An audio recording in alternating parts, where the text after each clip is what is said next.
Hello everyone, my name is Gabriel. In this tutorial, I'll be teaching you on how to restrict a cell using two different criteria, right? So as you can see in our data, we have the name, the department, the status, and the check status.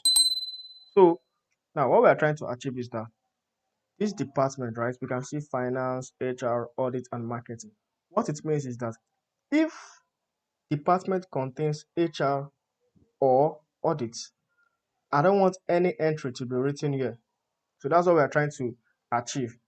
So let's do this using data validation. So the first thing to do is to select your column D, right? So you come to your data tab and data validation. So once you open, click on this drop down, then come to custom, right? So click your equal sign. As you can see, it's asking for formula. So equal sign, right? So all you need to do is to type the formula equal sign and, right? Then open the bracket.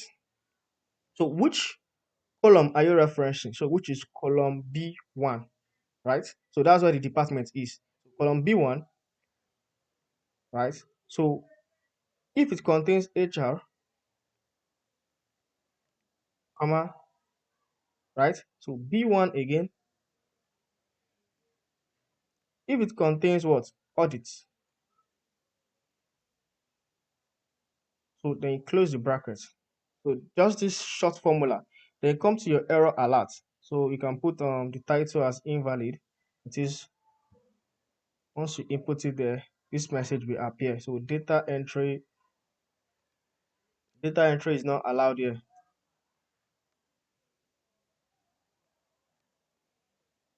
Right? So look at the formula again and click on OK. So let's input it. You can see finance, so you should be able to type here. Correct. But if you type here, an error message will appear. Can you see data is not allowed here?